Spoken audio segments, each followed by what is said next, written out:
Suara jarum jam terdengar begitu nyaring di dalam rumah mungil itu.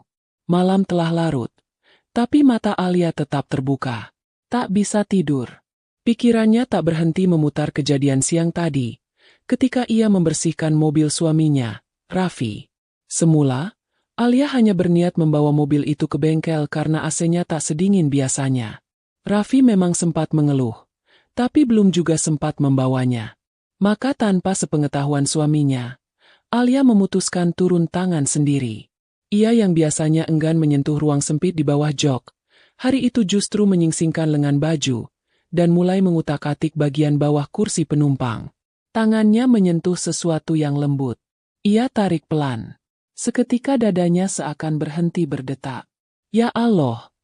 Bisiknya lirih. Yang ia pegang adalah seutas tali baha berenda, berwarna merah muda, dengan aroma parfum wanita yang masih melekat. Jemari Alia bergetar.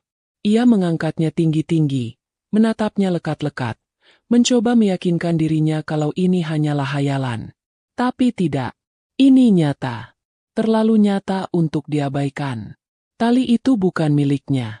Ia hafal seluruh isi mobil itu. Bahkan setiap baju dalamnya sendiri. Ini milik orang lain.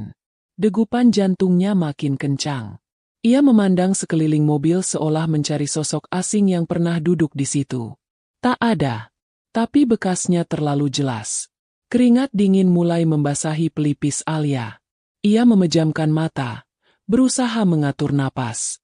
Tapi setiap kali matanya tertutup, bayangan suaminya bersama wanita lain muncul dalam pikirannya. Dan itu membuat dadanya sesak. Ia memasukkan tali itu ke dalam tasnya. Tak ada air mata yang jatuh. Hanya diam.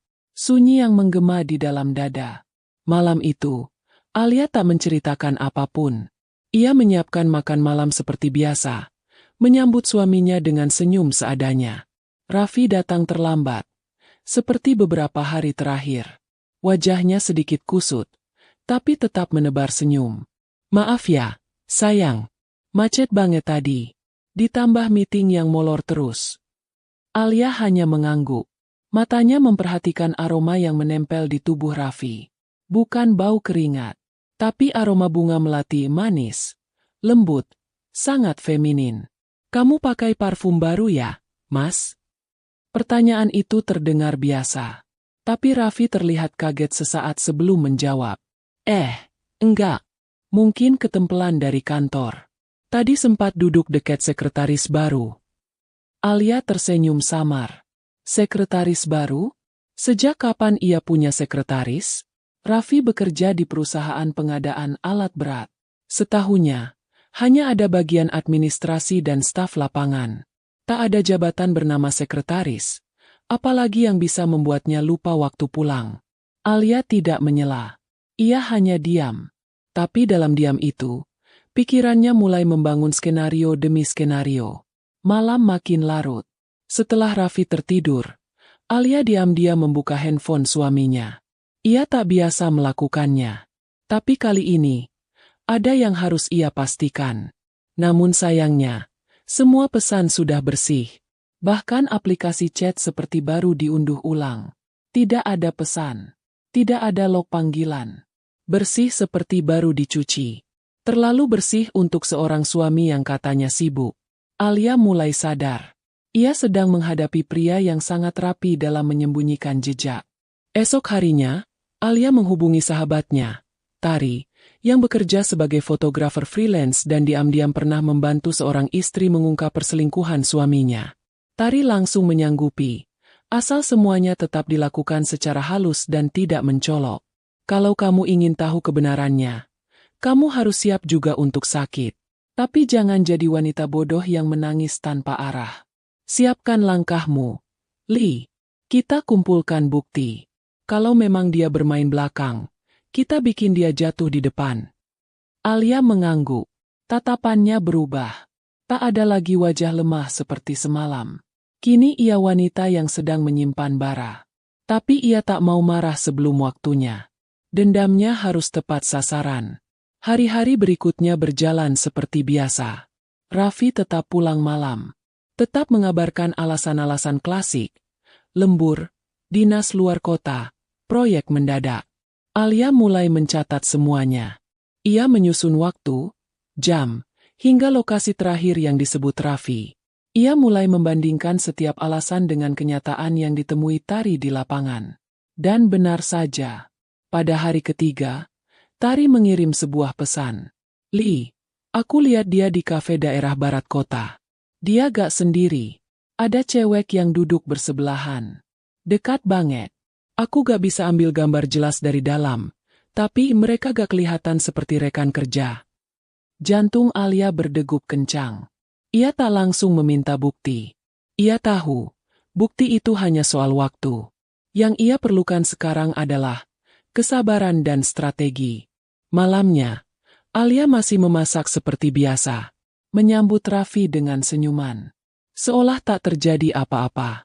Mas, minggu depan kita ke rumah orang tua, ya? Ibu minta kita datang. Raffi meneguk teh hangat sambil menatap ponselnya. Minggu depan?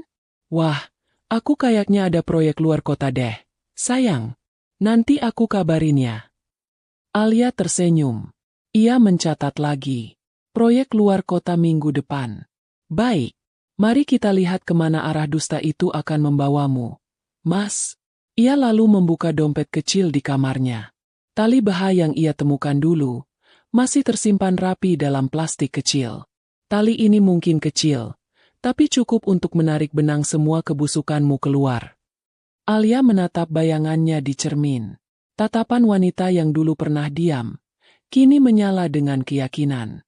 Tari bukan hanya sahabat, tapi kini menjadi sekutu rahasia Alia dalam pengintaian paling getir sepanjang hidupnya. Mereka membagi tugas. Alia tetap bertingkah seolah semuanya baik-baik saja di rumah. Sementara Tari secara diam-diam mengikuti kemana saja Raffi pergi sepulang kantor. Hari itu, Alia berpura-pura sakit kepala agar Raffi tak banyak bicara. Seperti biasa, Raffi pamit agak pagi. Katanya ada site visit ke gudang proyek. Tapi entah kenapa, malam sebelumnya Tari sudah mewanti-wanti agar Alia tenang dan siap. Besok mungkin kamu akan lihat wajahnya. Li, wajah perempuan itu. Kamu siap, kan? Alia hanya menjawab dengan helaan napas panjang. Siap tak siap. Ia tahu hari itu akan datang. Cepat atau lambat. Tari yang mengendarai motor dari kejauhan terus membuntuti mobil Raffi. Ia mengabari Alia lewat pesan suara. Li, dia gak ke kantor. Mobilnya malah belok ke arah pusat kota. Sekarang masuk ke kafe langganan yang pernah aku bilang kemarin. Dia turun dan dia gak sendiri. Alia langsung duduk tegak di ranjangnya. Napasnya tercekat. Cueknya turun juga. Li, dia cantik, tinggi, kulitnya putih. Pakai dress selutut warna krem. Mereka duduk di pojok. Pegangan tangan di atas meja. Ini bukan kolega kantor. Ini pasangan yang gak malu lagi menunjukkan kemesraan.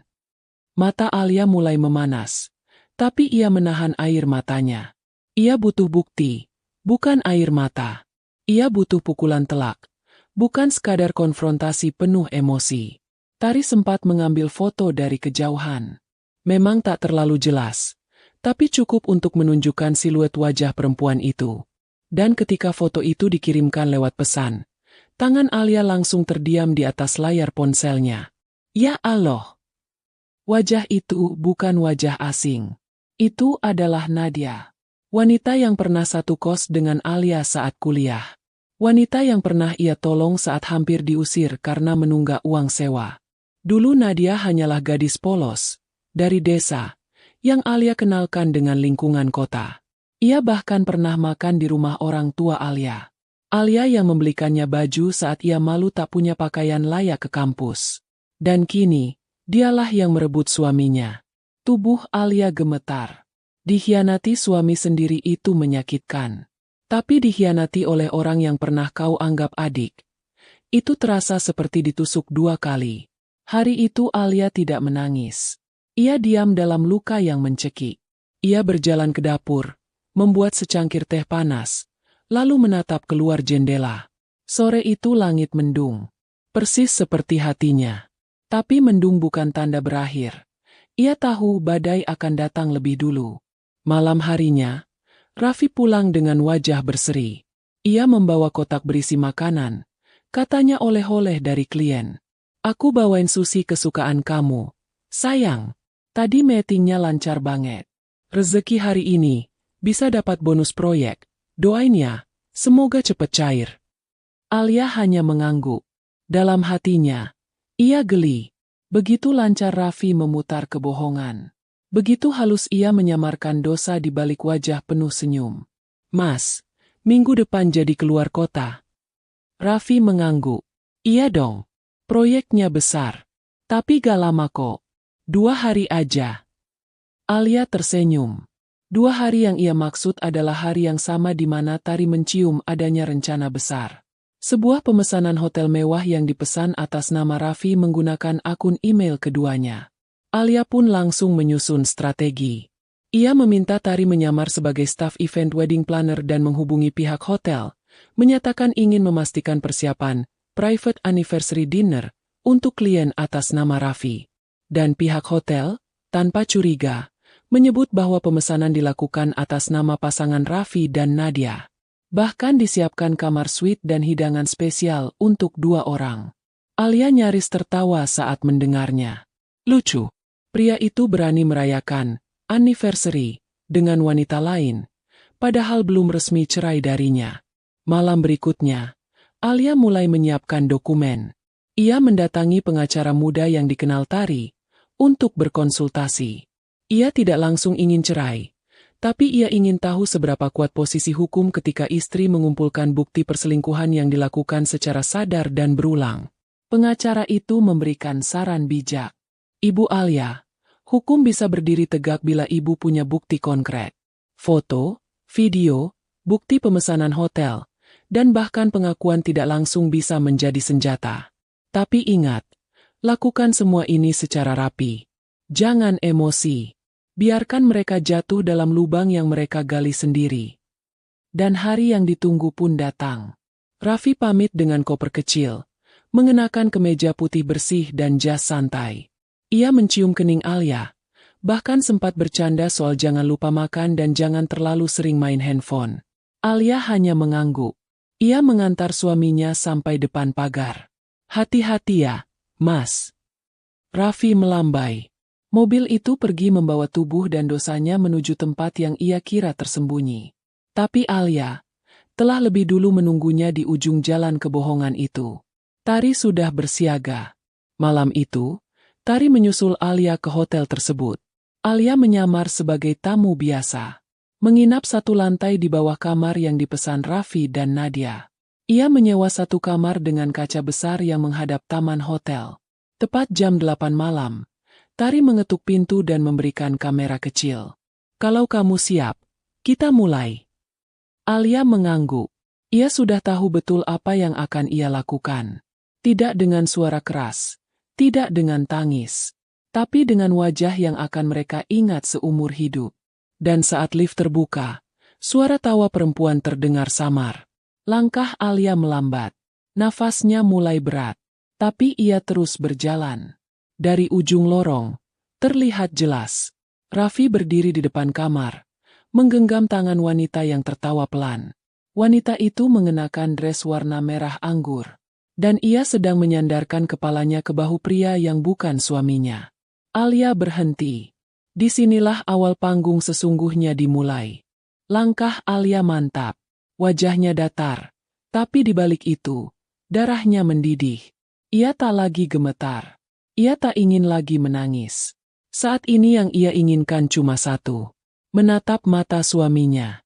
Dan menatap wajah wanita yang telah menusuknya dari belakang. Dari jarak 3 meter. Raffi belum menyadari kehadirannya. Ia tertawa kecil sambil menggoda Nadia yang manja memeluk lengannya. Raffi membuka pintu kamar sambil berkata, "Kamu duluan aja masuk. Sayang, aku ambil wine dulu di restoran bawah." Tapi langkah Nadia tertahan. Tubuhnya kaku. Tatapan matanya berubah tegang. Ia mematung. Dan saat Raffi menoleh, ia pun menyadari ada seseorang berdiri di ujung lorong. Alia. Dengan blus sederhana dan celana panjang hitam. Tanpa make up mencolok. Tapi kehadirannya membuat seisi lorong membeku. Raffi langsung tersentak. Alia, kamu ngapain di sini? Alia tak menjawab. Ia melangkah pelan, menatap Nadia lekat-lekat. Wajah perempuan itu langsung pucat. Tangannya refleks menutupi wajah. Li, bukan seperti yang kamu pikir. Alia tersenyum kecil. Nadia, kamu ingat siapa yang dulu bayarin sewa kosmu saat kamu mau diusir? Ingat siapa yang kamu peluk sambil nangis karena gak bisa bayar semesteran? Nadia tidak menjawab. Kepalanya tertunduk dalam. Tapi tangannya masih menggenggam lengan Raffi. Alia melihat itu. Dan kamu, Mas? Ujar Alia perlahan, menatap suaminya. Begitu gampang kamu ganti tempat tidur halal dengan pelukan haram. Kamu lupa semua janji di depan orang tuaku? Lupa malam-malam ketika aku temani kamu dari nol? Raffi mencoba menjelaskan. Suaranya tergagap. Alia, aku bisa jelaskan ini semua. Kami cuma ngobrol. Aku lagi banyak tekanan. Kamu gak ngerti rasanya dan dia cuma teman. Teman? Teman yang kamu cium di mobil sampai tali beranya jatuh ke lantai? Itu, teman, Mas. Wajah Raffi langsung tegang. Nadia mundur setapak. Alia melemparkan sebuah foto kecil ke lantai. Foto yang diambil Tari dari luar mobil beberapa hari lalu. Terlihat jelas siluet Raffi yang mencium leher Nadia, dengan pakaian Nadia yang setengah terbuka. Terlihat juga tali pakaian dalam yang menggantung di dashboard. Jangan bohong lagi. Jangan pura-pura bodoh. Aku bukan istri bego yang bisa kamu tipu dengan bungkusan kata, proyek luar kota. Aku tahu semuanya. Dari malam-malam kalian nginap di apartemen, sampai uang yang kamu transfer buat beli perhiasan dia. Raffi memicingkan mata. Kamu ngecek rekening aku. Alia tersenyum dingin. Kamu pikir aku akan duduk diam saat kehormatanku diinjak? Aku sudah cukup sabar. Tapi kamu bawa perempuan itu ke tempat yang dulu pernah kita rayakan ulang tahun pernikahan. Kamu sudah keterlaluan, Mas. Nadia mendekat. Alia, aku minta maaf. Tapi aku gak tahu kalau kamu masih sama Raffi. Dia bilang kalian udah pisah. Alia menoleh cepat. Kau pikir aku akan percaya? Kau tahu kami masih menikah. Bahkan surat nikah kami belum pernah aku cabut dari dompet. Ia mengeluarkan dompet, menarik selembar surat. Ia tunjukkan itu di depan wajah Nadia. Lihat ini. Kami belum cerai. Jadi yang kamu lakukan sekarang adalah tidur dengan suami orang. Suara langkah kaki terdengar dari ujung lorong. Satpam hotel yang dipanggil Tari datang menghampiri. Maaf ibu, ada laporan dari tamu bahwa terjadi keributan. Apa kami perlu bantu? Alia mengangguk. Tolong bantu saya dokumentasikan kejadian ini. Saya adalah istri sah dari tamu ini. Dan perempuan di sebelahnya bukan siapa-siapa. Ini akan saya bawa ke pengadilan agama. Raffi panik. Alia, jangan gini, kita bisa bicara baik-baik. Jangan libatkan orang luar. Alia menoleh cepat. Kamu gak mikir dua kali saat melibatkan wanita lain keranjangmu, Mas. Sekarang kamu takut urusan jadi besar. Tari muncul dari balik pilar. Ia mengangkat ponsel. Semua percakapan tadi direkam jelas. Nadia langsung menunduk. Raffi mengumpat pelan. Tapi sudah tak ada yang peduli. Alia menghela napas panjang. Ia menyerahkan salinan bukti ke pihak keamanan. Lalu melangkah pergi tanpa menoleh lagi. Di luar hotel, angin malam menyambut wajahnya yang mulai basah oleh tangis. Tapi bukan tangis lemah. Itu tangis pelepasan. Dalam hatinya, ia tahu ini baru permulaan. Ia tidak akan diam. Ia akan bangkit. Karena penghinaan seperti ini tak boleh berakhir hanya dengan air mata. 3 minggu berlalu sejak malam memalukan itu. Nama Alia mulai dibicarakan tetangga. Tapi bukan sebagai istri yang diselingkuhi. Ia mulai dihormati sebagai perempuan kuat yang berani membongkar aib suaminya sendiri di depan umum. Raffi mencoba beberapa kali menghubungi. Lewat pesan, telepon, bahkan datang ke rumah orang tua Alia. Tapi semua usahanya ditolak mentah-mentah. Bahkan ayah Alia hanya berkata satu kalimat. Kami sudah anggap kamu mati. Alia tak tinggal diam. Ia menghubungi pengacara, mengurus semua berkas, dari gugatan cerai, pembagian harta bersama, hingga hak asuh anak walau mereka belum dikaruniai buah hati. Di matanya, semua harus diselesaikan sampai tuntas. Raffi tak boleh lari seenaknya. Dan pagi itu, Alia berdiri di depan gedung pengadilan agama, mengenakan gamis biru gelap, jilbab rapi, dan wajah yang tegas. Di tangannya, ada map biru berisi semua dokumen dan bukti yang telah ia kumpulkan. Tari setia menemaninya, menggenggam erat tangan sahabatnya. Yakin kamu kuat, Li? Alia mengangguk pelan. Aku sudah terlalu sering ditampar kehidupan, Tar. Tapi kali ini, aku yang akan berdiri, bukan merunduk. Langkah kakinya mantap memasuki ruang sidang. Di dalam, Raffi telah duduk dengan pengacara di sebelahnya. Wajahnya lusuh, rambut acak-acakan, dan pandangan mata tak secerah dulu. Ia seolah tahu, hari ini bukan lagi panggungnya. Ketika sidang dimulai, hakim menanyakan alasan perceraian. Raffi mencoba berdalih. Kami memang sering bertengkar. Alia terlalu sibuk, terlalu keras. Dia tidak lagi mendukung saya dalam pekerjaan. Saya merasa tidak dihargai. Alia tersenyum tipis, lalu membuka satu persatu bukti. Transfer uang ke rekening Nadia, tagihan hotel, percakapan WhatsApp, bukti foto dari kamera Tari. Bahkan CCTV hotel yang dengan jelas menampilkan Raffi dan Nadia masuk ke kamar yang sama. Ruangan hening. Raffi menunduk. Hakim menghela napas. Saudara, dalam hukum pernikahan, perselingkuhan adalah pelanggaran berat. Istri saudara punya hak penuh untuk mengajukan cerai dan menuntut pembagian harta secara adil. Lalu hakim berpaling ke Alia. Apakah saudari ingin mengajukan hak gugat atas pelanggaran ini? Alia mengangguk mantap. Saya ingin menuntut sesuai hukum. Tapi bukan demi harta. Ini demi martabat saya. Demi semua perempuan yang pernah diam saat diinjak. Saya ingin membuktikan kami tidak selemah itu. Tatapan hakim berubah hangat. Tari di bangku belakang menitikkan air mata haru. Raffi hanya bisa terpaku. Tak bisa berkata apa-apa lagi. Sidang pun diskors. Alia dan pengacaranya keluar lebih dulu. Tapi di parkiran, ia kembali dihadang oleh Raffi yang tiba-tiba mengejar. Alia, tunggu. Tolong dengar dulu. Alia tak menjawab. Ia tetap berjalan. Tapi Raffi memohon. Aku tahu aku salah. Aku hilaf. Tapi aku tetap suamimu.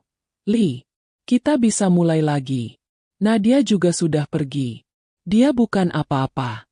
Tapi kamu istriku. Kamu rumahku. Alia berhenti. Ia menoleh. Menatap lelaki yang dulu ia cintai dengan segenap jiwa. Lelaki yang kini berdiri dengan wajah lusuh dan mata sembab. Mas, kamu hancurkan rumah itu dengan tanganmu sendiri.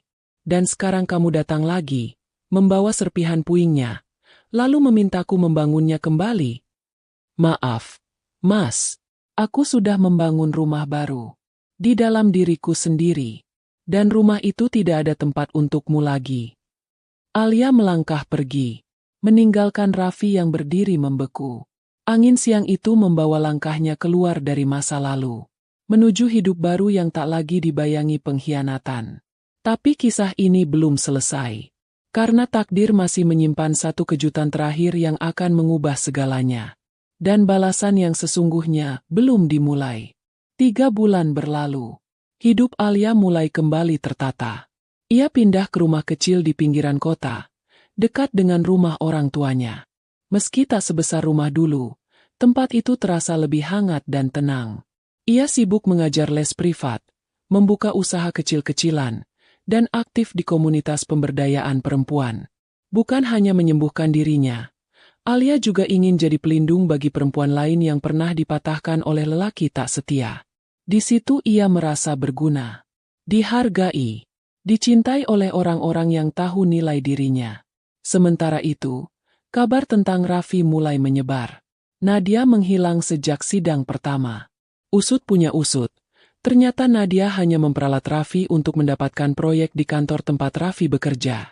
Setelah kontrak berhasil diamankan, Wanita itu pergi begitu saja dengan rekan bisnis lain yang lebih kaya dan lebih tinggi jabatannya. Lebih parahnya, proyek yang digarap Nadia ternyata bermasalah. Banyak anggaran fiktif yang ditandatangani Raffi tanpa membaca ulang. Akibatnya, ia harus bertanggung jawab atas penyalahgunaan dana dan kini menghadapi tuntutan hukum dari kantor. Ia diberhentikan dari jabatannya. Mobil dinas ditarik.